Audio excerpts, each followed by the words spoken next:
Islam, brothers and sisters. This is Brother War Smith-Bey, the host of the Black News Network, BNN 247, coming at you live on this Sunday afternoon at 3:30 p.m. BNN 247 is a Black perspective presentation of what's happening in our world today. We do not own the rights to the music, but we do own the rights to what we say.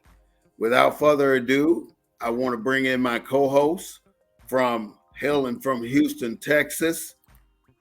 This is Mr. Claude Foster. How are you doing, Mr. Claude? Hello, my brother. Glad to be with you on this crisp October day.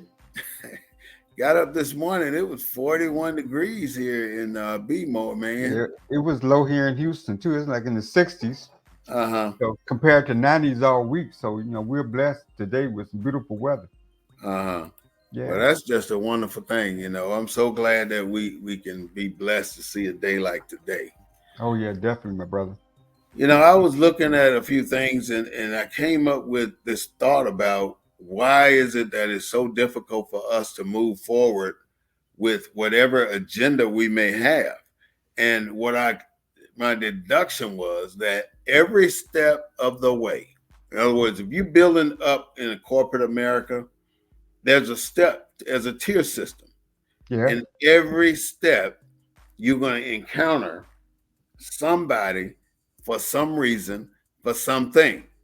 And most of the time when you encounter those people on those levels, they're not going to look like us. They don't look like us.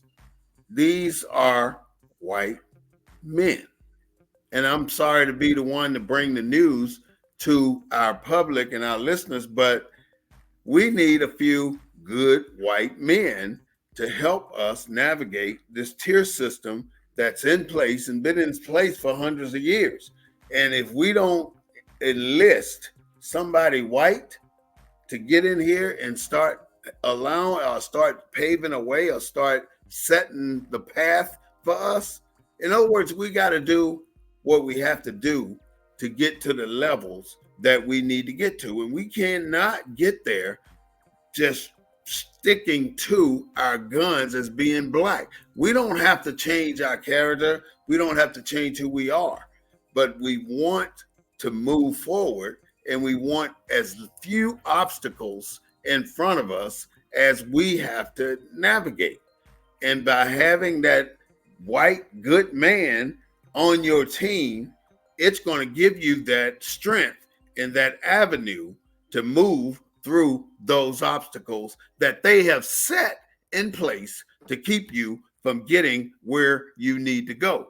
So that is the perception of what I'm talking about today, or what we are talking about today.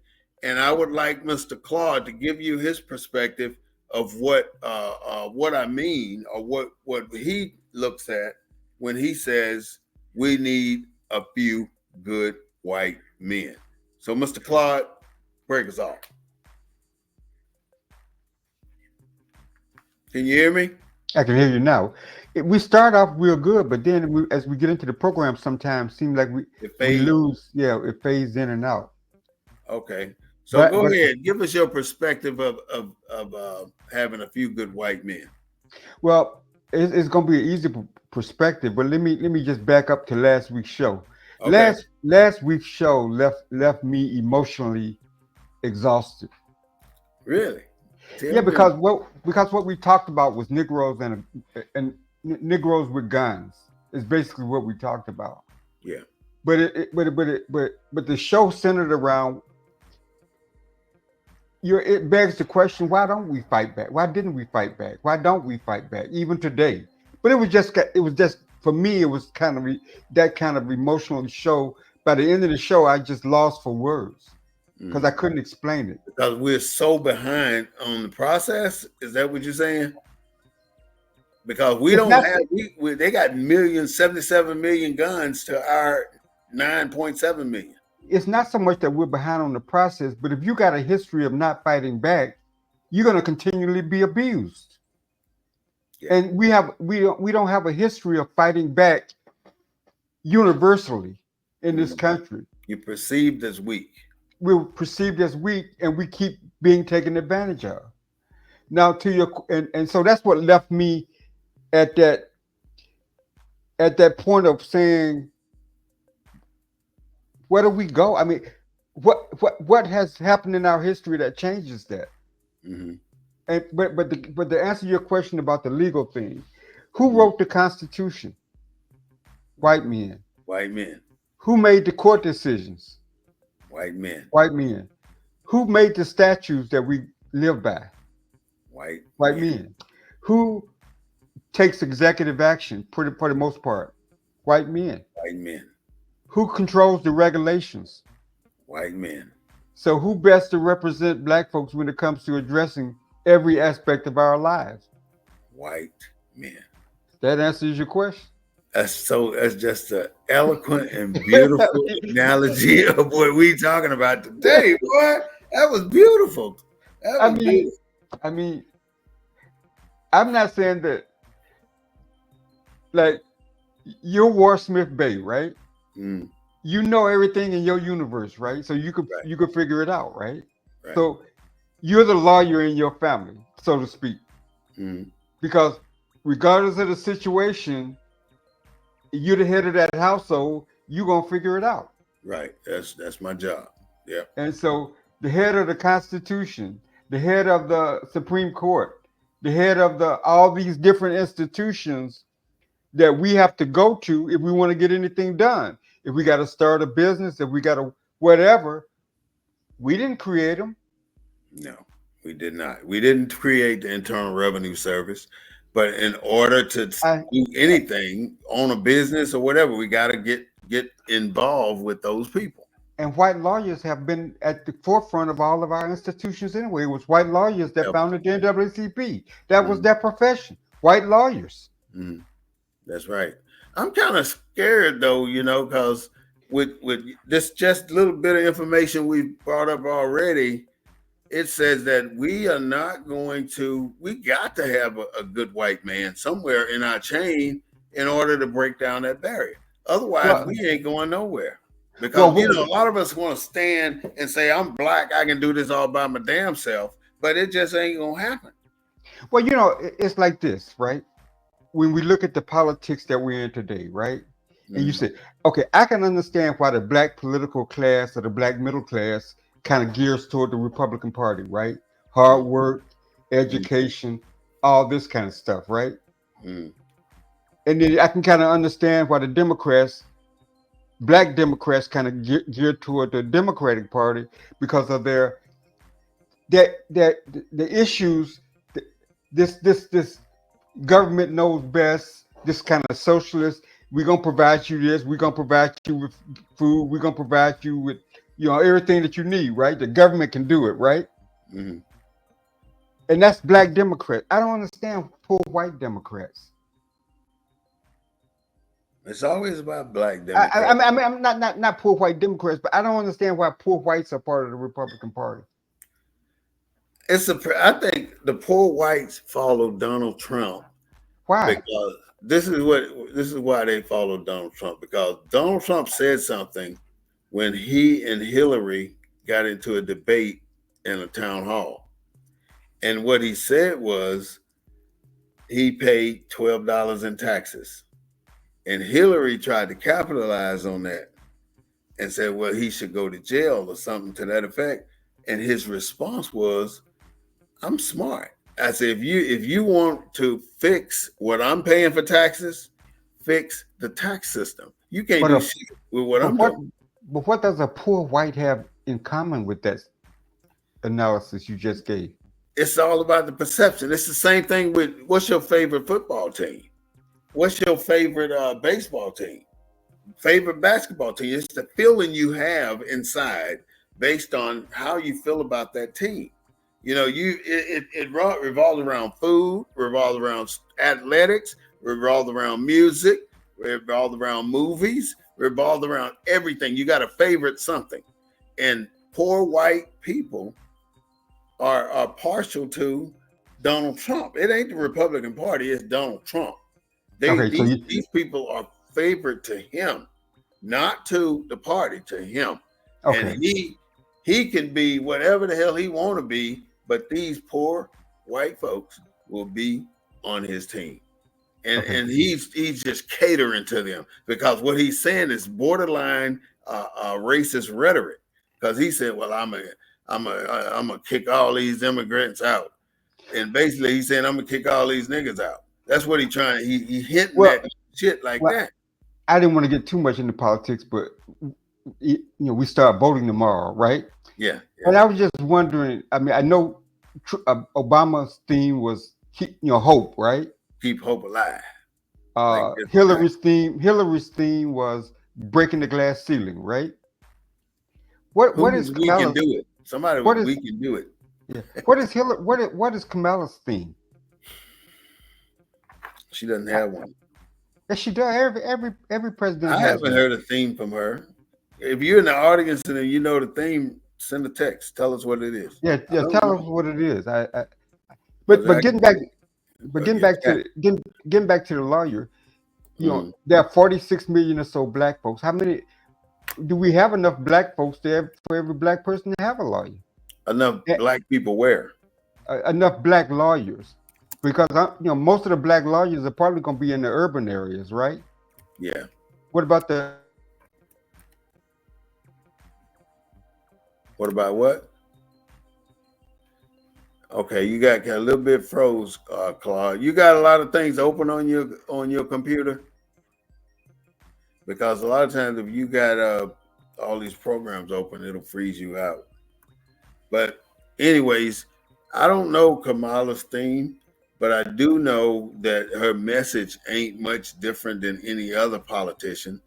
I don't want to focus on Donald Trump and Kamala Harris, because they both are not, they're different. They're not any different. They're the same group of people, because no matter what happened in this election, after all this shit we do, fighting for this one or fighting for that one, at the end of the day, Kamala Harris and Donald Trump will be sitting over there at the Hilton or the Trump Motel or the Trump restaurant having dinner together, because they do this together. They stand apart, they fight each other on national television, but they get behind the screens of, "Damn, Kamala, you did a damn good job today." And she said, "Well, you did too, DT, your damn lying ass." Shit like that. This is what they do. Right. And we don't see that part of the camaraderie they have. They're the same people on the same team, working for the same purpose, no matter how you look at it. Well, if you look back to what we just talked about, the Constitution, the courts, it's the same. I mean, they represent the same interests, right? I mean, that's what I'm saying too. I mean, they're like lawyers interpreting what all that different stuff means, or how does it apply. Donald Trump had about 25 lawyers on his team. Oh, probably more than that. But when it comes to white lawyers, I mean, like I say, for me, it's an easy answer. I mean, you want somebody if you got in a situation, you would get a white lawyer before you got a black one. What was that? I mean, you want a lawyer that's got contacts, right? You want a lawyer that knows that system inside and out, right? I mean, we got a lot of black lawyers know how to do that too now. What you saying, they have one edge up on the white lawyers, have an edge up on the black lawyers, even though they may have the exact same knowledge base. Right. And the edge up is that white lawyer is going to face a white judge. I'd say 90% of the time he's going to face a white judge. Well, and white to black. And I think the white lawyer, being white, probably has a different perspective of the system and how to maneuver through that system. It ain't just always just the law. Even though you got to have a lawyer at the table, it ain't always just the law. It's on relationships. It's on a whole bunch of other intricate details that we don't have, that sometimes our lawyers don't have. I mean, that's why we got so-called America's lawyers when it comes to black folks, like Johnny Cochran and the guy down in Florida. They're America's lawyer for injustice, right? Mm-hmm. like Johnny Cochran. What's the guy in Florida? Ben. Ben Carson. No, Ben. No, the other guy. Ben, the lawyer I know that. you're talking about Ben Carson, ain't it? No, it's not Ben Carson. I'll think of his name here in a minute. But when we get in trouble like that with the police or whatever, we call on those lawyers because there's not local lawyers that have the bandwidth to deal with high-profile cases like that. Mm-hmm. So So, you so saying you can't bring in a fresh lawyer to handle this particular type case? He has to be seasoned to a well, particular level. well, I think they had to be. Well, you can call it season, you can call it notoriety, you can call it national recognition, Mm-hmm. uh, but they got to have something. They got to bring something else besides their law degree. Mm-hmm. I mean, it's got to be something else, Mm-hmm. just besides some obscure law degree. And I just, like I said, when you look at this, the foundation of this country, who's going to understand it better, a Mm-hmm. black lawyer or a white lawyer? Mm-hmm. I mean, More when you see the, than when you likely, it's see, gonna be that white well, let me ask lawyer. you a question. Mm-hmm. Who's Diddy's lawyer? He's not black. You know, I had to hire a lawyer, and I hired a black lawyer, right? Two black Mhm. lawyers, and to me, I'm sorry to say it, but I really think I would have done a lot better if I had hired white lawyers for these cases. But I didn't. I wanted to stay in my culture and hire black lawyers, and that's what I went out looking for, and I got what I wanted. The difference is you're going to get a black lawyer, and you're going to be able to pay a little bit less. But if you want somebody that knows how to navigate that system, like you say, Claude, you're gonna have to pay for it, man. It's gonna cost. You got to put the money out. I mean, when you look at high profile anybody, right? How, how, ma- Yeah, how, keep talking. how many of them do you see with a black lawyer? I mean, they go out and get the best lawyer money can buy, and very seldom is that an African American lawyer. At least from what I've seen in terms of the people that get in, the high profile people that get in trouble, and then the type representation. There are exceptions to the rule, but for the most part, they are white lawyers because they got more of the bandwidth, they got more of the influence, they got more of the uh, uh, Explain the bandwidth when you say. I know what I think it is, but what are you classifying bandwidth when I say bandwidth, it could be notoriety, it could be experience, it could be the length of time they was a lawyer, it could be their associations. I at? mean, the, Well, the, do the you have a particular case where you chose a lawyer and you went into the case and you won the case or lost the case, but you said I should have picked this kind of lawyer, or I should have picked that kind of lawyer? well, the only case I've ever been involved in was a divorce, and it was a white lawyer because I wanted to make sure I came. I, you know what? I had a Treated, white lawyer too, but you know. I think I got screwed in the Oh, process. A lady, oh, I yeah. I had had a white, a lady I had lawyer. a white, I had a white female lawyer, but I came Me out too. Why do we okay. go get a white female lawyer for a divorce, man? I don't know, man. I don't know. I don't know. I got I recommended to this lady, and I ain't ashamed to tell you, is her name was Jeannie Wright. She's still a lawyer, but she I know SCHRED I screwed me. know Jeannie right down there in San Antonio. You know her? I know her. Yeah. That heifer can bite my I ain't gonna say Oh nothing, but no, she didn't no, put no. something in my divorce decree that she should have. But she was But expensive now. And you yeah, know the DA, right? What's his name? The DA in San Antonio was my lawyer too. I had to pay yeah, him upwards of $8,000 for yeah. one case. But you're a business person. I'm a small Mm-hmm. bit, consulting business person. I don't have a office anymore, but Mm-hmm. so I do it from home. But what I'm saying is, when you who did you have in terms of representing your business, in terms of business law, in terms of filling out the documents and all this kind of Mm-hmm. stuff, doing Yeah, your I had a taxes? black lawyer doing that. You had a I black haven't lawyer? gotten screwed on my documents yet, but I did have a black lawyer. And then most of us, when we file our income tax, we don't go to H&R Block or Tax Act. Well, I've used a black consultant. Yeah, I Yeah, we haven't go used a down black. to the black consultant office Right. and Yeah. give them all the stuff and let's see what they're gonna do. Like my Even guy, with the business, we have a nonprofit in Dallas, and we were trying to use a black CPA, two black CPAs, and they were just as dumbfounded as I was with processing the paperwork. let And me tell you, when I we first lost $40,000 fucking with them damn black CPAs. when As I soon as we got a white one, we got shit straight. my office was in when I was working for the NAACP. My office was in the Chase Bank building, right there on 16, and there was two black accountants in the office that I had to do my taxes. I wound up getting audited for 5 years, had to pay thousands of dollars back. And the only reason I went with them is because they was black. I didn't look into their history. I didn't look into their Sad. experience.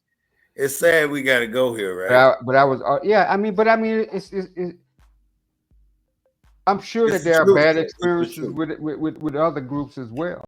I'm So just saying that I'm just saying that on the topic for the day, I just think that all these institutions that were created by whites, that was that the laws, the constitution, the regulations, and all this kind of stuff, who better best to understand them amendment. and fight their way through We would never consider doing the writing of these things. And we're technically every single law that's been written that claimed that it was done for us, it was not done for us. It was done for somebody else, but we were just included. So we have been the bastards of this country since day one, and we've been fighting our way to the top. And many of us have made it there to the top. But people have died trying to get businesses off the ground. You've come up with the most brilliant idea, and it was taken from you. Like, look at Eli Whitney, the cotton gin. He didn't get the patent on that. right. The first, even the Wright brothers, they were not the first ones to fly. It was a black man with Mr. Stephen Williams, I think that's his name. But he created an airplane. He flew his airplane, put it on the train to bring it to the trade fair, and the train lost the damn airplane. How the F you lose an airplane on a train? Right. And that's when the Wright brothers flew their plane, and they're known from time on out that they were the first ones to do flight and technically it was a black man. So every single thing that has to be done, let's talk about the process. Let's say you had to bring in that white dude, right? Mm-hmm. You got to be smart enough to know. Let's say if I wanted a contract in this rural city that was 98% white, and I got the business that could do what they needed for that city. But if I go in there as a black man, they're going to kick my shit to the curb just because I'm black. So I need to empower a white person and train them or teach them what I want them to do and do exactly what I want them to do and send them in to that city and get that contract and bring it back to me so I can sign it. Right. And then once I get the contract, I go to work. And this is another case. I opened the bar in San Antonio, and I've had white people come up to me and say, "Is this a black bar?" What kind of shit is that?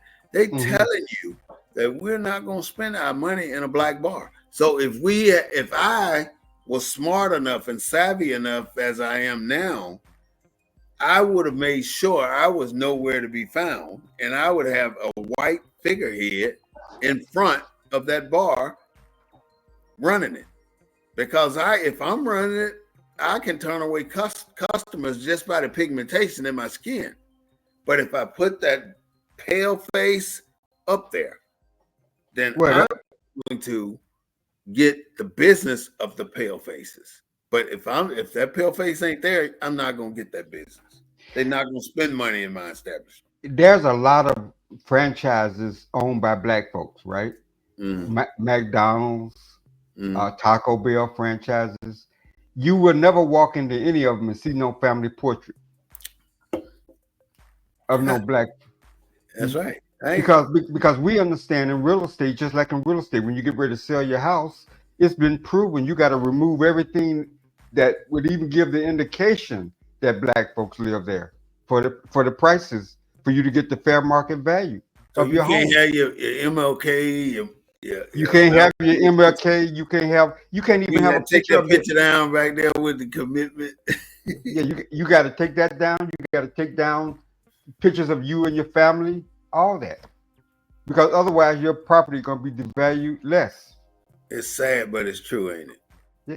Well, I mean, it's America. I mean, like you said about your business. Sometimes I don't think it's a matter of whether you're behind the bar, as it what where your business is located, kind of thing. I mean, Location is yeah, important too.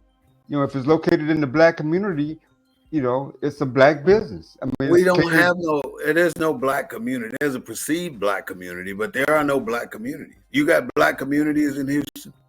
Yeah. Well, we don't have them here in San Antonio. Yes, you do. I was up in San Antonio. You got Where? black. You got areas perceived as black. Yeah, yeah. That's what I said. Perception, but it You ain't know. black because there ain't no blacks there. Well, It initiated by black people being well, there. put it like this: who was the guy that fought for majority black representation in San Antonio? A majority Black black Claude Black. district. Claude Black. Mm. That's your black community in San Antonio. Right there That where his church is at, right? Well, maybe not where his church, but that district. The That's a east side. majority. The East Side is a majority black district because he fought for that. And because you got to understand the history of majority black districts. Mm. In the 70s, it was Texas. The white people in Texas filed a lawsuit for single member districts because white rural areas had more representation in the legislature. Well, nothing just the way the law is configured, nothing stops right there. They didn't just black folk. Everybody just can look at that and say, okay, we just gonna have majority single member districts. Mm. So what happens next? Black folks say we want majority black districts. So some lawyer went and argued for majority black districts, right?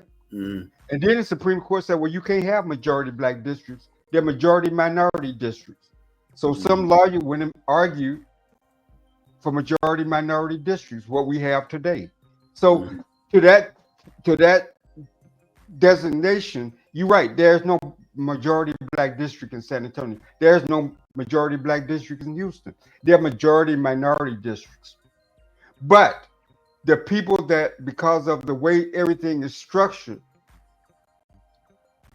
up until recently, you've had basically a black person representing that district in the legislature and city council, and then even in county commissioner, a certain area is viewed as majority minority. Even in San Antonio, District 4 or Precinct 4, whatever it is, Commissioner's Court 4 is viewed as a minority. When they say minority in San Antonio, it's different than when they say minority in Houston. No, it's the same thing. It's just you got Why is more. that? No, we got Mexicans. When we talking black, it ain't black. It's Mexican. That's minority too, though. Right, but what I'm saying, your majority minority district, if it's other than white, is minority. And even though Hispanics are not a racial group, under the law, they benefit from that, from being in that category, if you will. Whereas in Houston, you got Asians, you got Hispanics, you got blacks, you got more diversity in that minority. Lot. Right, but it's a melting pot. But in the majority black districts, by and large, even though blacks are outnumbered, because those districts were originally created as majority minority districts, black districts, black people still represent them because that's where the power is. Just like in San Antonio, up until recently, black people were the ones that got elected to.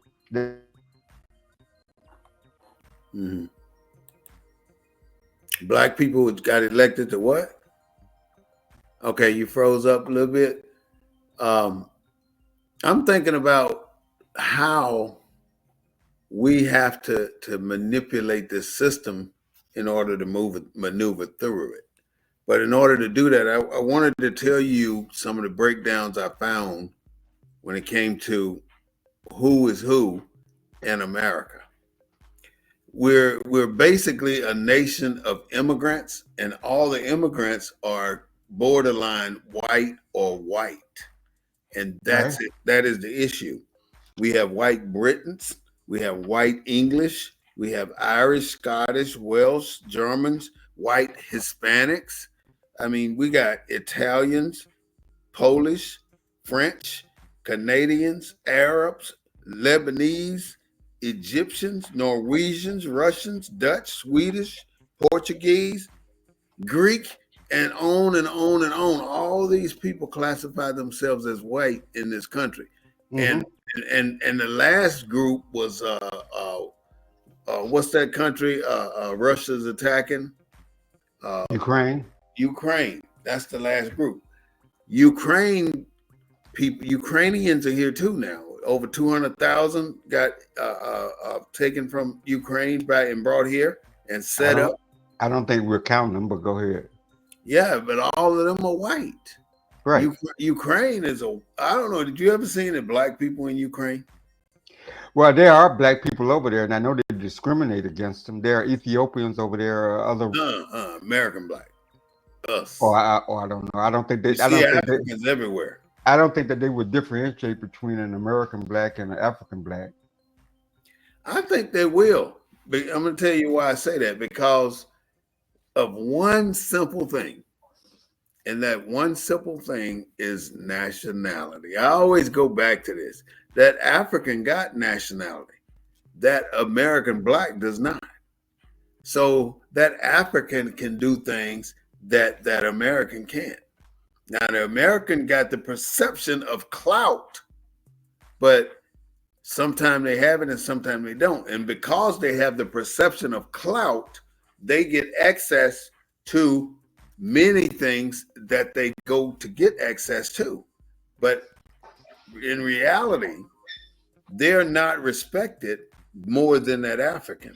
Well, but I think you could look at Israel, right? If an American black goes to Israel, they have rights. I mean, they're treated just like the Israelis in terms of coming and going and what have you. But the Palestinians who look just like the black man don't, right? They getting towed up, yeah. So it's nationality. It's not. You are an American, right? So it's your nationality, not your race. You don't have a nationality. Yes, you do. Your nationality is American.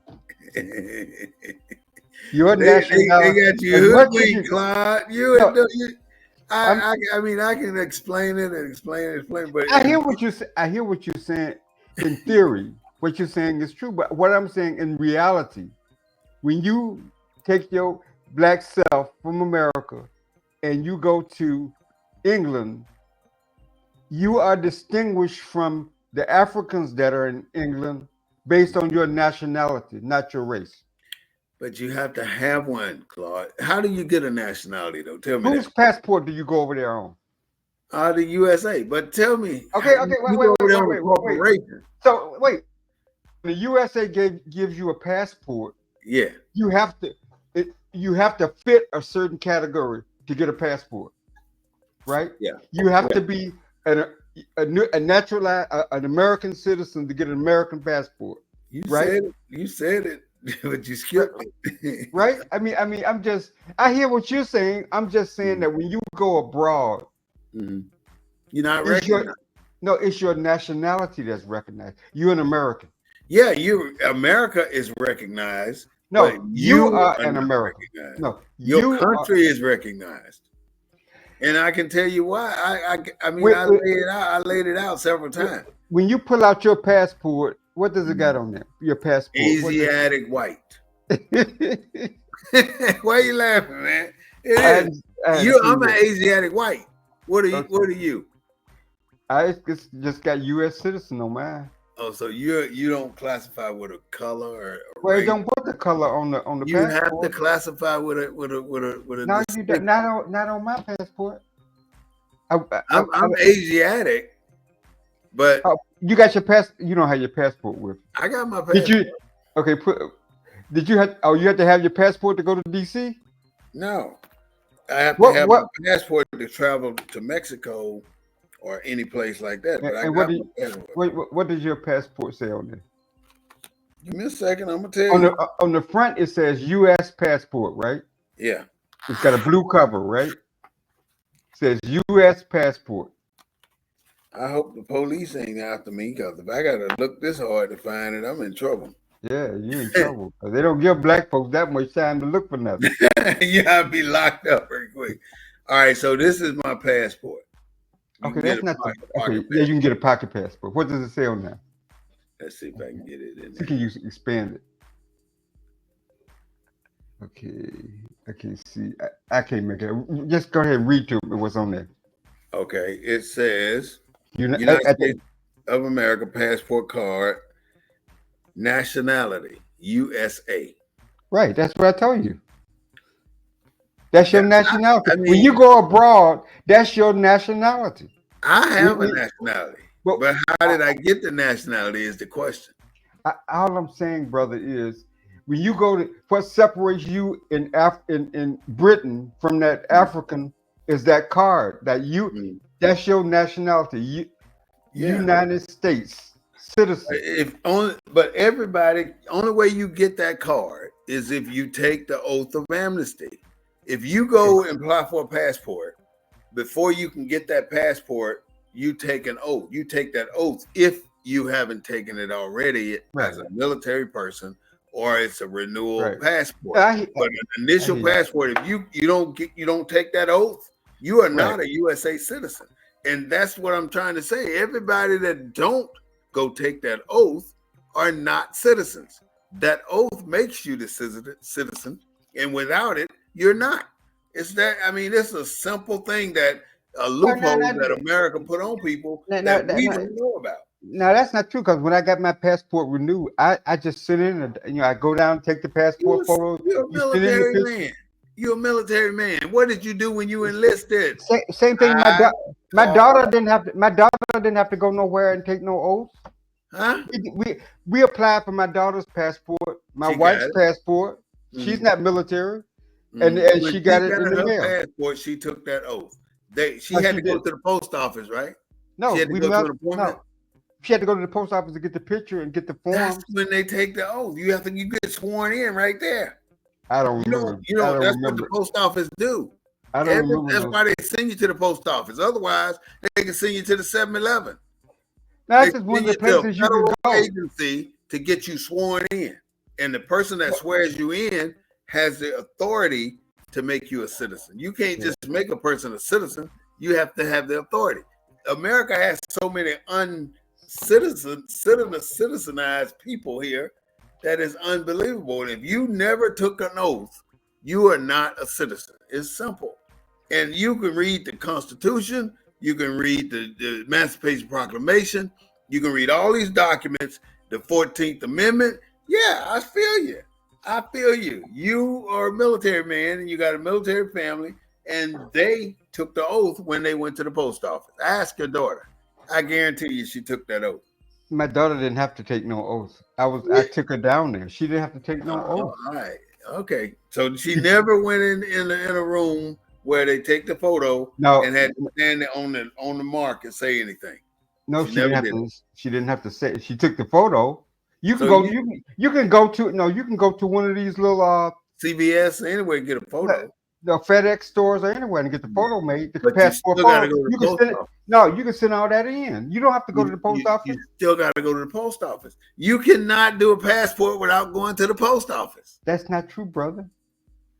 Claude, ain't no way. The post office is the one who initiates your. Why do you think all immigrants go to the post office? All the Mexicans that come here trying to get citizenship, they go to the post office. Okay, and you may be right. I mean, I may be wrong. Right. I know they have to I go know we eventually wind up at the post office. You're exactly right. either to drop it in the box or something, right? But I don't remember my daughter having to raise her hand and take no oath. When you see her, just ask her, did she take the oath or not? But I don't. white men, we need some white men in our system, man. And Well, how do we find it? Are there good white men out there that we can utilize? well, no, I think they found us. They founded about most of our major organizations. But They, we they need them. We can't wait on them to find us, Claude. now what I'm saying is when you go when you go and get in trouble, most of the public defenders don't look like us. Most of the public defenders are white. So what I'm saying is our circumstances, white lawyers in our circumstances, basically because we're the least ones that can afford a lawyer, from in terms of holistically, and so most times we're appointed legal representation, and the sad part about it is most black families do not have an attorney on call, No, they don't. and most black families don't. My niece is a lawyer, and I got lawyers in my family now, Mm-hmm. but most black families don't have legal representation on call that they can pick up for legal advice, pick up and call for legal advice. Mm-hmm. And most of the institutional lawyers that we go to or services that are out there are going to be primarily white lawyers. I mean, does the NWCP in San Antonio have a legal clinic where they bring in lawyers to people can come in on for legal services on certain days? Do they have that No, service in San Antonio? They no, got not the to my Houston, knowledge at least. I don't think. the, the larger branches have that. Houston branch has it, a legal clinic. So y'all go in and you can do. You can do wills. You can do. They do a variety of services. Deal with taxes, wills, evictions. I mean, you name it. All the stuff that the law profession. Most black people's experience with is in like especially in Texas, it's those lower courts. Uh, uh, what do you call the justice of the peace courts? Justice of the peace courts. You know, but most black families don't have a lawyer on retainer. Like when you get in trouble, you just can't pick up the phone and call a lawyer. I So mean, how do you go by that getting this white man in your system to represent you when you really need them to keep? I guess I'm trying to say, how do you get this white man in your system to do what you need him to do? If I need you to go over here and represent me at this company, and I need you to communicate A, B, C, D, and E to this company and get them to communicate it back to you, and this is what I want you to walk away with. How do you get them to that point? You have to hire them. What do you find them at? Do you find them on the college campuses? Do you find them in the local job, in the newspaper, or in LinkedIn? Or where do you go get these good white men? Is it possible to even go get good white men? Or are there any good white men out there that we can use? I mean, lawyers. I don't know how it is in the small towns and stuff. I mean, in the small towns, most people know who the lawyers are. But you keep talking lawyers, though. Why just lawyers? Well, if you're gonna deal with issues of the law, you got to have a lawyer. Mm-hmm. What if you're just trying to get into? I want to get a government contract. What am I gonna go get? I'm gonna go get a white contracting specialist who's knowledgeable about how the government system works on contracts. What if I wanted to go and lease all this heavy equipment? Or what if I wanted to get an appraisal on this property? And I know if I go get the appraiser, I'm not going to get top value for that property. But if I go get the white guy to represent me on this property, I'll probably get a better price.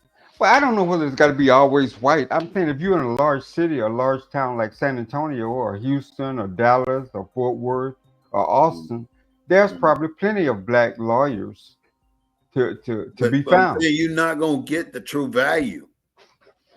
What do you mean? If you got a black lawyer in a lawsuit, right?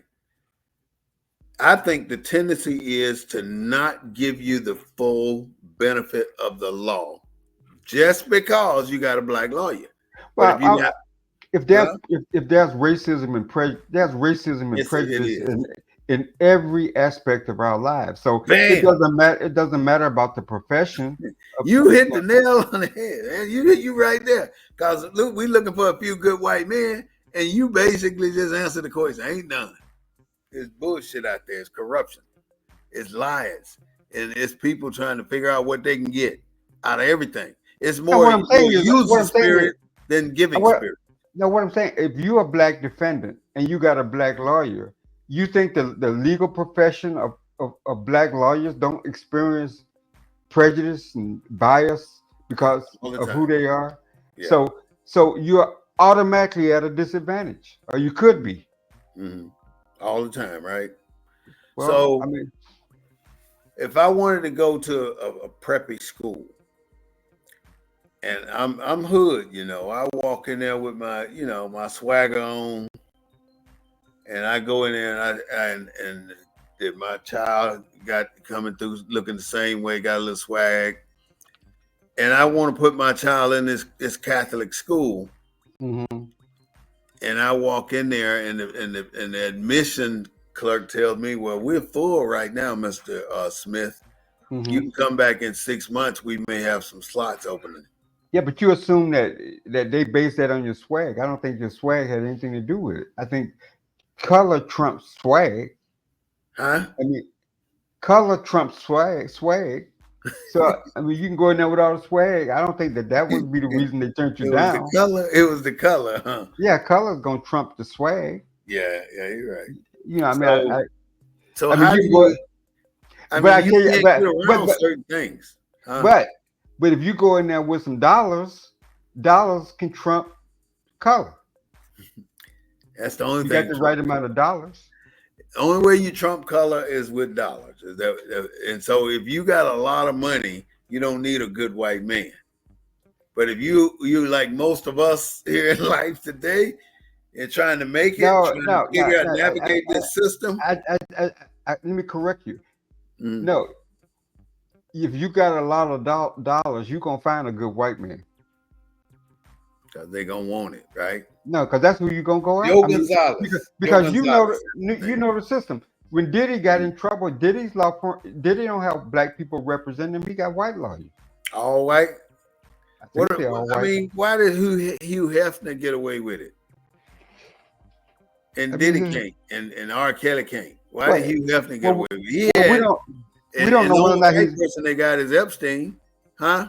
Well, we don't know whether or not he's not gonna get away with it yet. He hasn't gone to trial. He not gonna get away with that, man. They gonna prosecute him just because it's P. Diddy. You think so? They gonna get him because it's P. Diddy. Otherwise, I mean, they wouldn't go as far as they went. But Hugh Hefner, has he ever been to court for anything with all them young girls he had up in that house?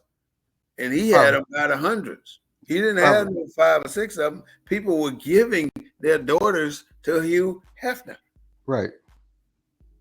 And they 15, 16, 20. Yeah, but if the judge was under 25. But if the judges, the lawyers, they were there too. If they were there, I mean, they're not gonna, I mean, that's America, man. Where money is king, and money kind of controls society to a point. Mm-hmm. Money controls society. So we should we got to figure out though, how do I get this good white man to help me navigate this system? Money. That's my biggest concern. I want to know what is it going to take? Because I navigated the city with that building. I've converted that gas station. I converted to a bar, but they gave me hell, man. I had wired the entire freaking building with this wire that's wrapped in this metal casing, and the electrical inspector came in and said, "Nope, that's the wrong kind of wire. You're going to take that out. Brand new wire now." Right. So overnight, me and 2 other electricians when they got that new wire, the blue one with the 3 wires in it, the blue 12, 14 gauge. We rewired that entire building. And the next day, I told him to come back out here and take a look. But you know, the subjects the subjects we talk about are kind of deep, mm, but I understand where you're coming from. I guess what I'm saying is from a standpoint of so are we arguing that that you need white law? I mean that white lawyers are needed?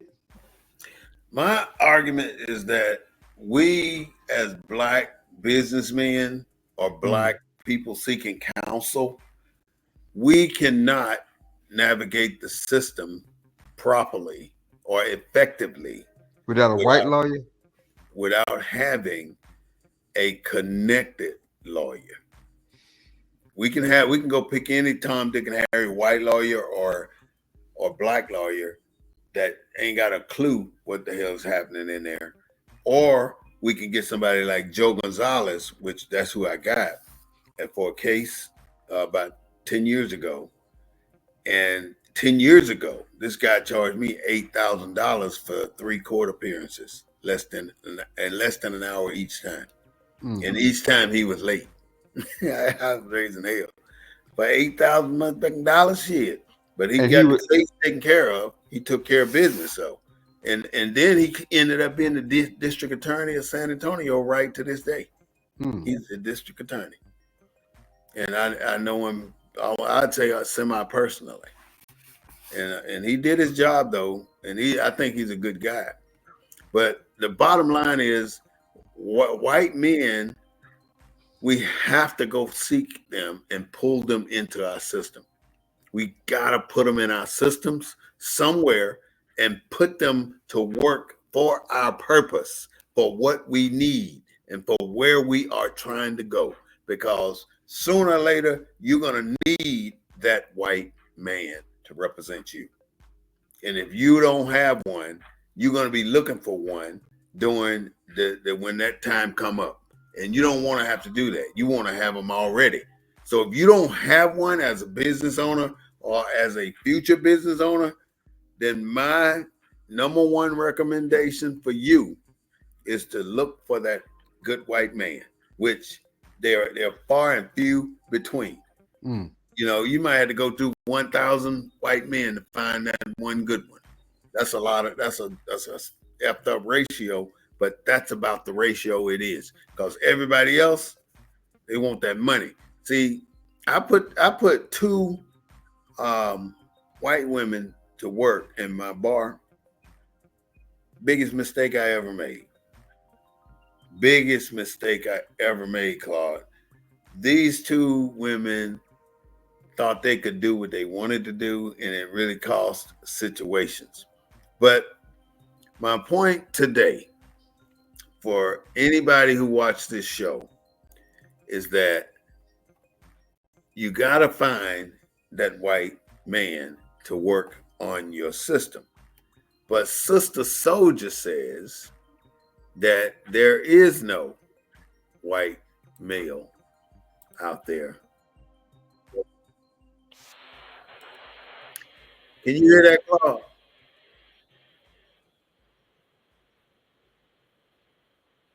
Do you hear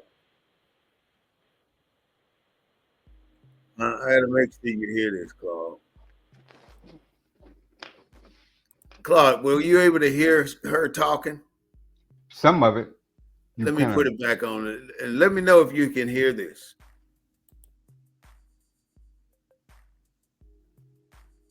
I don't hear anything.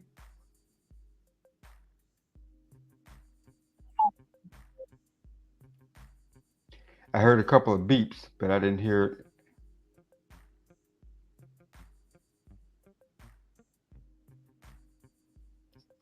Don't hear anything. You can't hear it? Mm-mm.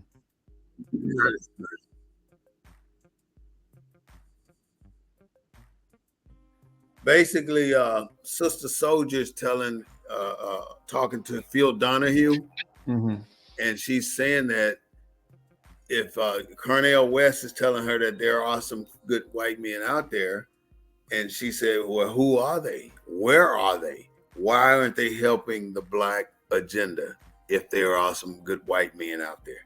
And Cornell West said there's a few of them out there. And she said, well, that's where you and I are different. I don't settle for a few. I need at what I need. And I'm not looking for a few. I'm looking for as many as I need. Mm-hmm. So she really broke that down for him. If you haven't seen the clip on YouTube about Sister Soldier interview with Phil Donahue, you should very well watch that clip. How old is that clip? Phil Donahue been dead for a while. It's pretty old, but it's to me it's very informative. And there's another book, Claude, that came up to me yesterday, Uh-huh. and I wanted to see if you had this book. Give me a sec here. I'm gonna try to pull the book up because I want to know if you got this book that I found. And the book is called. It's by Lee Cummings. It's called Lee Cummings, The 13 Black Colonies. That's the name of the book. No, I don't have that one. It's The Negro Question. The 13th Black Colony? Yeah, the 13 Black colonies. And what's the thesis of the book? It talks about the origin, how we established the Constitution. We set all this up and they took it. So this is a white author. Lee Cummings is a white guy. And basically, the person that was telling me about this book was saying that I should get on his chat room or email list and communicate to him about this book he wrote once I get the book. I ordered the book already, and it'd be here tomorrow. The 13 Black Colonies? Yeah, by Lee Cummings. It's on Amazon too. And I did come up with one other thing I want you to be aware of. And I'm no longer an activist of civil rights. I am a blacktivist. A blacktivist. Yeah, how you like my new word? I like that, blacktivist. Yep. I'm no longer an activist. I'm a blacktivist. I don't see. I typed in the 13 Black Colonies. Put Lee Cummings in there. The name. Put his name in there. And I'm telling this to the viewers too. If you want to know who you are, this is the show to find out who you are. Because everything we talk about here circles right back around to who you and I are, who we are. Because if we don't know who we are, we cannot bring our kids into a world and let them loose in a blind state. Is it the Negro Question Part 6? Yes, the 13 Negro Black Question. Yes, that's it. It's Part 6. It's about the 13 colonies. It says, well, the title of the book is the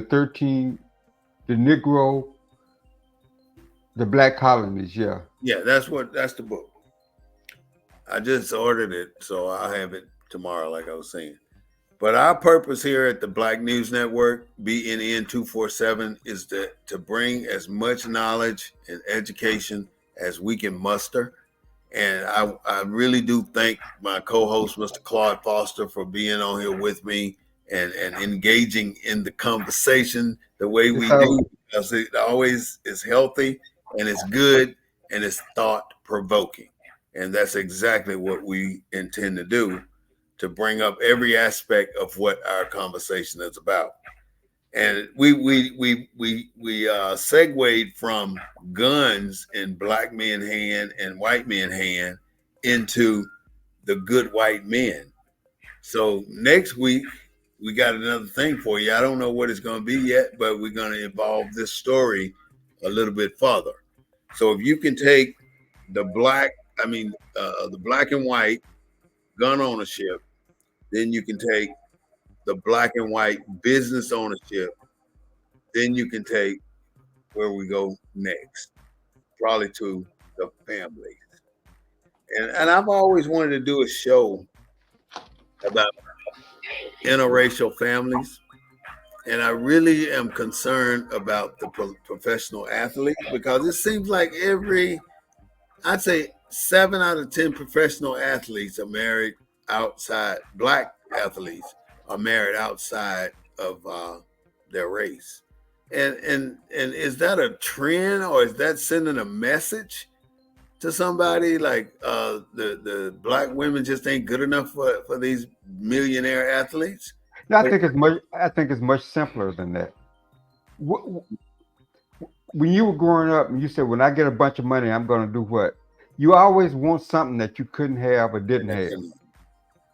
I think that's what drives it. I think it's just another because when you look at who chooses white women, I mean they're not just the regular man on the street. You don't see many black and white relationships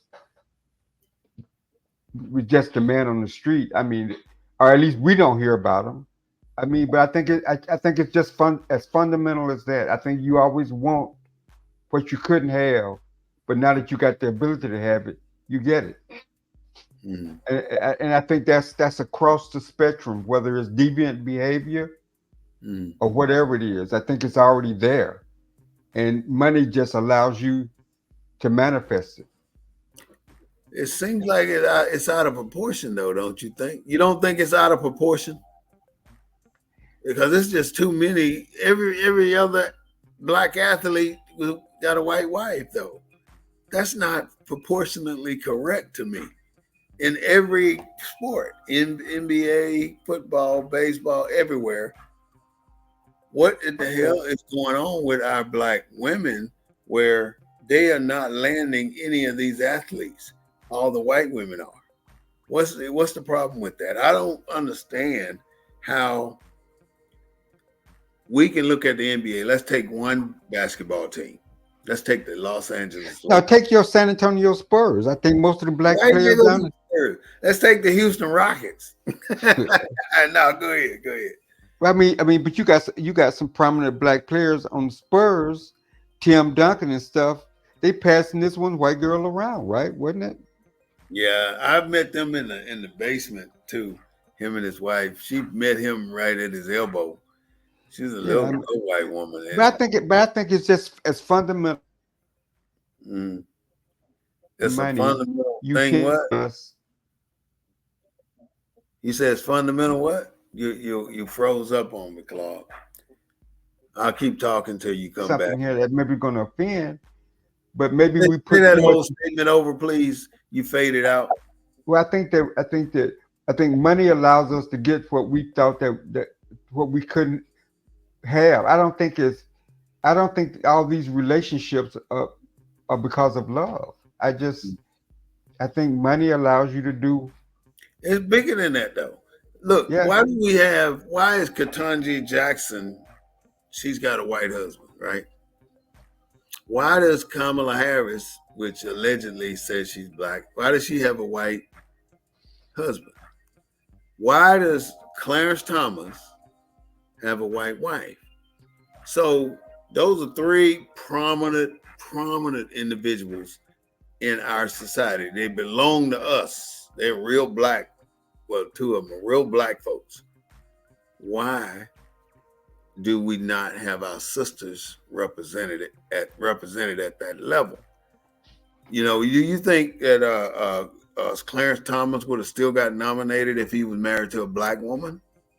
Do you think Ketanji Jackson would have been appointed if she was married to a black man? Do you think Kamala Harris would be running for president if she had a black husband? How would that husband be perceived in America right now with Donald Trump being the opponent? Because he's talking about him already. He's talking about it, people, families and stuff. Donald Trump. Yeah. So that's why I say it's bigger than that, and it needs exploring. Because if you look at the top people that's in top positions in America, the top black folks, whether man or woman, when they get to the 6 to 7 figure incomes, they're not married to somebody they own color. They're married to Well, somebody. now, well, there's exceptions. Denzel Washington's been married to a black woman. I mean, so there are exceptions to the rule. Mm, But I understand what you say. What you're saying. Some of the more prominent ones, some of the and the ones that are married to the white ones tend to get more publicity than the ones that are just married to someone within their own race. So mm. it goes back to the press. The press focuses on what it wants us to. The liberal press Yeah, focuses on what it wants us to know. want I us mean, to we're know. not really in control of what we see and what we hear. I mean, there's a liberal press machine out there that kind of drives everything that we talk about, everything that we hear about, everything that we see. Mm. And So so, what?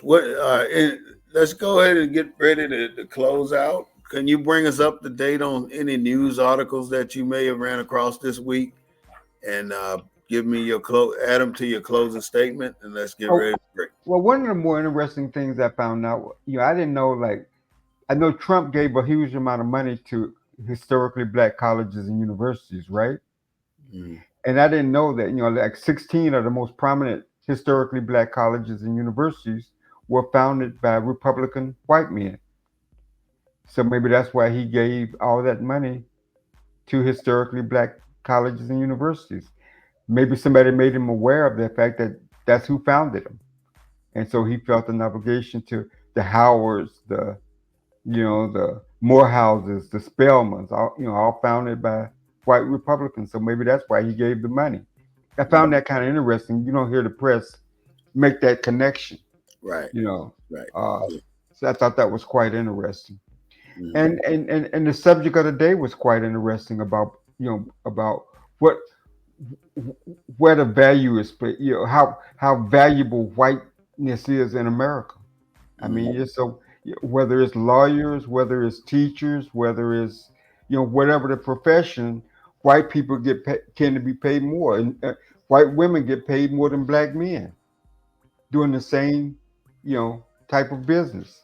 So I mean, it's their country, and we don't really hear the truth.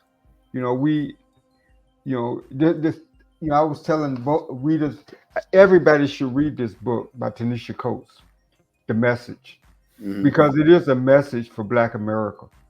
Mm. And if you probably went to the library there in San Antonio, you probably couldn't even get it. It's probably a waiting list like it is here in Houston at the public library. I just got notified by a friend of mine that it was 107 people on the wait list For that book?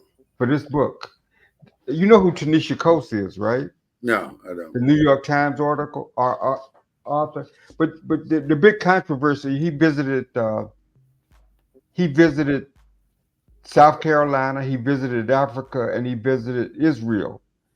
Mm. And he talks about the responsibility that black journalists have to tell the truth. And it's a really controversial right now, not because of the South Carolina aspect of it and what he experienced going back to Africa, because you know what white people think of us as Black Americans, What? and so he went back to Africa to his roots to see whether or not any of the prejudices that Black people have toward us in America is true. And he talks about that experience. Same thing in South Carolina. But what's been getting a lot of the publicity was his views on South Africa and how Israel treats the Palestinians. And what he saw there was just basic racism. And so he was on CBS News, and Tony, one of the newscasters, said if you took away the cover of this book, if you took away his title, if you took away the publisher, and you just focus on that chapter where he went to Israel, this Mm. would be this would be the kind of information that a terrorist would put in their backpack. That's how he saw the book. He got chastised for that. And so Mm. Tanisha Coates has been all over the press, man. And I'm often surprised how the the so-called the kind of ironic things that we should be reading the liberal press, does not put it out They there. don't Like put it on the show. MS, Don't let and you. that shows me how much we watch 3 networks: CNN, NBC. MSNBC, and CBS. Yeah. And they tell us what they want us to hear and Yeah. see. Mhm. But And it's every not- now and then that comes something along that's so powerful and so big that they can't hide it. And so I've been telling all my friends to get a copy of this. It's not an expensive book. To Mhm. get a copy of this, and you really understand racism and the construct and what is real. Because his point is, no democracy has ever become a democracy out of free will. They've used force, Mhm. but that don't mean you got to treat your citizens as second class citizens. Once you get in, once you Right. get it Right. established. And what Israel has is a second class. They claim he. You got to read the book. I mean, he's a lot more articulate in arguing his position than I ever would. But if you don't read nothing between now and next week, get this, Get that book right. get that and read it. So that's what I've been reading. Mhm. I've also been following up with this book, Negroes with Guns. Tell me about it. What's up with that one? Well, this is just about the history, the black tradition of arms by Mhm. African Americans that we don't. That story is never. That tradition is never told to us. Mhm. The tradition that's told of us is that we are just this humble slave. We didn't fight for our rights and stuff like that, and that's just not true. Mhm. Because if more black people knew this history, I think a lot of the atrocities that happened to us probably wouldn't have happened. So Mhm. and then there's another book by Robert F. Williams called Negroes with Guns. And That's Robert another Williams, I know copy. about him Shit. because he was the NAACP president in Monroe, North Carolina. Uh-huh. He's a soldier like us. He's an ex-military guy, and he And this came back. He came back to Monroe, North Carolina, and basically created a NAACP branch of people that fought back in their community. Mhm. And he had to escape America to go to and live out his life in Cuba because he was on America's Most Wanted list, and he never Now, met what's his killed name nobody. again? Robert N. Williams. Look him up. Okay, Robert F. Williams. Robert F. Williams. I'm sorry. And but this story needs to be told. I wish we could get maybe one of his family members or a family member on our show, Mhm. because these are the kind of stories that we need to tell. These are the kind of stories that the liberal press will never tell you about, Mhm. that you won't see on C-SPAN. Mhm. So, Well, so that's beautiful, that Claude. I mean, that's beautiful. We gotta get in these books. That's where the knowledge man, is. we got to, man, because for us have been kept from us. Mhm. This portrait of us that America has created is a false portrait, Yeah. And so the good thing about it, man, is unlike when you and I were born, Mhm. social media and programs and the ability to do stuff like this is making more people aware. More accessible and more Because aware. they're hear something, they'll see something, or you'll throw up about a book or something that you need to go out and read, and that's the first time they will have heard about it. So social media is kind of bridging that gap between what the press keeps from us and what we need to, I what have we a need I have to hear. a question for you. Yeah. I developed a system so every day I get some reading in, and every day I work on myself.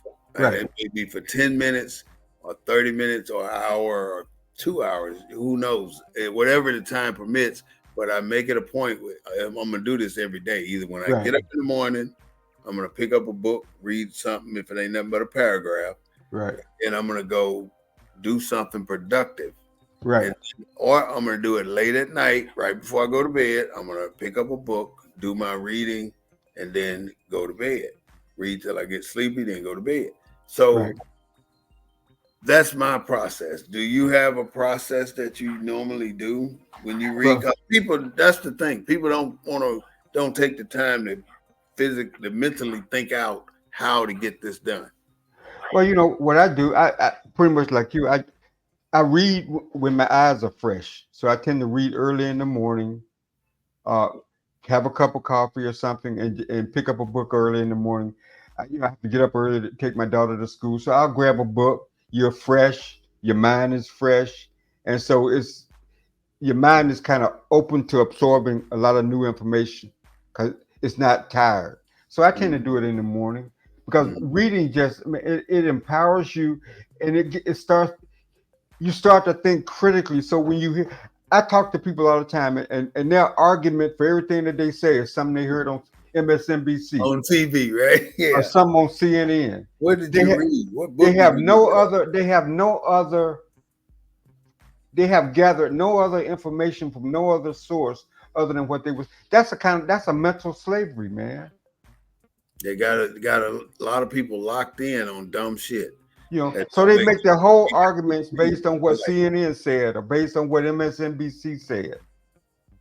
Mhm. So I think what You we're know, that's doing what with we. you, and is good, man. And I really do appreciate it. Yes, you don't know, Claude. I think about it every day, and I Mhm. really do appreciate you being here and taking the show the way you do.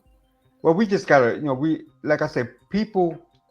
I got a call from my niece because I had sent out. She said they listened to the show and Mm-hmm. they really enjoyed it. And they one of them's in North Carolina, one of them's in Virginia. So it's Wow. getting out there, Mm-hmm. The and they views, both I have, can see the views going up, man. We're yeah. getting a lot of views now.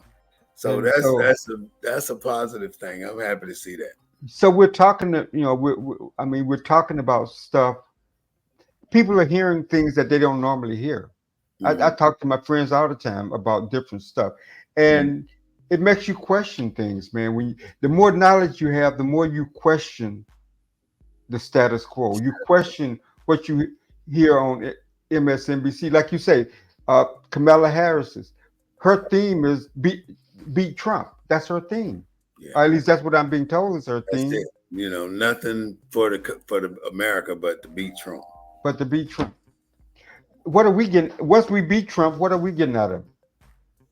Nothing, because we do all this work like we're electing these people, but we really not. And we only start doing our civic training 6 months out from election, and that's too late. I mean, if we don't start civic training in January, we might as well just say let it go, Yeah. because it's a monthly or weekly thing. We need to set it up where no matter if only one person show up for a 1 hour training every Saturday, that's fine. But Well, every single Saturday in the month in the year 2025, we should have something set up in a library for civics, because people don't know civics anymore. People can't tell you the executive, the legislative, and the judicial system responsibilities. They can't tell you anything about the Senate. They can't tell you anything about the House of Representatives.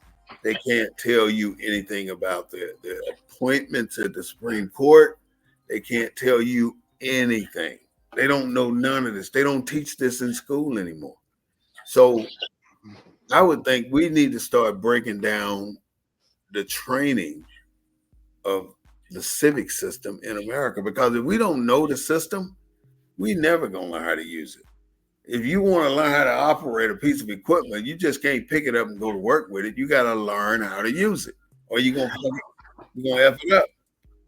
So I mean, we have to ask questions too. If if you're spending $30,000 a year to teach a child to read, and the child can't read, what kind of education system is that? See, we have to start challenging the facts in front of us, man, and mhm, and start demanding something different, mhm, and not just go with what we're told. I mean, my wife's an educator, so I support unions. You know, I was in education there for a while from a different perspective, but we mhm, have to ask tough questions. I mean, otherwise, 20, 30, 40, 50 years from now, we're going to be, I'm sure we're talking about the same stuff that they talked about back in the 60s and 70s. We're talking about now. Yeah. I figured out, I'm thinking this is what I would like us to do our next week's show on. Mm-hmm. And that is food. I mean, the cost of food, a particular food. Like let's go to Popeye's Chicken, and you remember that craving for that one chicken sandwich came out. Mm-hmm. Or break that sandwich down and see what drove people to go fight for that damn sandwich. Then I want to take the chicken sandwich from Chick-fil-A and break it down, and then see why people are always lined up outside of Chick-fil-A trying to get a damn chicken sandwich.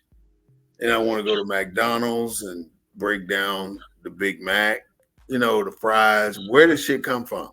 Where the potato come from? What do they put in the potato? And how the damn fries taste so damn good. I love some McDonald's French fries, but I very rarely. I probably ate them one time this year, and I didn't eat that many at that. So, but I love some. But now you're getting into the whole thing of the food industry and the drug industry, and like menthols. Why are black people predisposed to menthol cigarettes? Ooh, that was some good damn Newports. I smoked Newports 100 years ago. Because that was our target. They targeted that to us, though. Right. They targeted the black community. They came in gave away free samples and sponsored rap and all these kind of shows. That's why we were, and you got black folks hooked on menthol cigarettes to this day. Still smoking them damn Newports. And the government allows those rules because the two or three biggest tobacco companies are right there in Richmond, Virginia. This is something that I just learned too, Claude, that the tobacco companies now own the food companies. Mm-hmm. They're the owners of Nabisco, a couple other big names that can't remember, but the tobacco company owns the food companies. What kind? I don't understand that shit. I'm gonna dig into that. And then you we was talking about government and the agencies, the regulatory agencies and stuff that allow this kind of stuff, right? Mm. I mean, we just went through COVID. Look at the billions of dollars that were made from those two drugs. That the government came out with it. Tons of money. Where did that money come from? No, not tons, man. I mean, just an amount of money that you can't even imagine. And it's a lot. Yeah. I mean, so what I'm saying is, look at the PPP loans, man. They gave these big corporations millions of dollars and forgave it all. And just wrote it off. And now they were wrong for that. And then they hired all these IRS agents to go after the little guys that got the money, the 20,000, the 50,000, the 80,000. 80. Who you think they're going after? They're going after the people, the small business owners that got those loans. Yeah. They don't want nobody that can fight. That lied that they have 10 employees and they didn't have none, or lied that, created. Yeah, because I know people got 200, 300,000 and they ain't even got no damn business. Right. That's who they're looking for. Yeah, that's who they're going after. That's why they needed 80,000 new agents. They're trying to recoup all that money from the wrong end, from the bottom up. From the bottom up. And so, I mean, there's a lot to talk about. There's a lot of truth to be told. And I think that's what BNN 247 is trying to do, is contribute to those truths that need to be told. Right. And one thing before we close, I want to say that we have to keep digging deep into information like this, because you will never hear on the three major networks like you said. So as long as we stay focused on, we're doing our thing. I mean, I think we're doing a pretty good job on bringing information to our culture, which is the purpose of BNN 247. So next week, let's dive into this food issue and the corporate issues that you and I just spoke about, and take it a step further. So that way we got a head up on what we got to do. So Claude, Right. go ahead and close us out, and let's take it to another level. Well, I pretty much just did my closing statement. So Okay. I look forward to us coming back together next week and having another really educating, stimulating show. Oh shoot! Hold up! I gotta tell you something here. I just looked at the messages. I'm sorry, Quintina Jackson. I just saw this. She said, "How do your listeners call in? What do you say we are, or who do you say we are?" And then Obama has a black wife. So next Sunday at 3:30, Quintina Jackson, I would love for you to be on the show. I'm going to give you my email, and then we'll go from there. And that way we can talk a little bit deeper about some of your questions. So I'll send that in the comments. But Well, just for transparency, that's my little niece, Quintina Jackson. huh? That's my niece, Quintina Jackson. That's your niece. Yeah, Well, you give her the information then. I'll make sure she gets the information. Okay, that is We your niece, so that's all yeah, right, Claude. She asking all kind of questions. yeah. Yeah, So, Obama does have a black wife. That's a beautiful thing. All right, yes. so we hope to bring her on. Then we think she want to be on the show. Oh yeah, she's a very bright young lady. So yeah, All we right, want so to bring her and other young people like her on board on the show to get that perspective. all right, Uh, so I'll because send that's you the that's link. who we're kind of targeting. Yeah, we'll get them All on right, the show next week. all right. So with that, thank you everyone for enjoying the Black News Network. See you later, Claude. All We're gonna get up out of here and go do some other things. So thank you so much for being a member and for listening to us bring you the message today. So have a great day today and a better day tomorrow.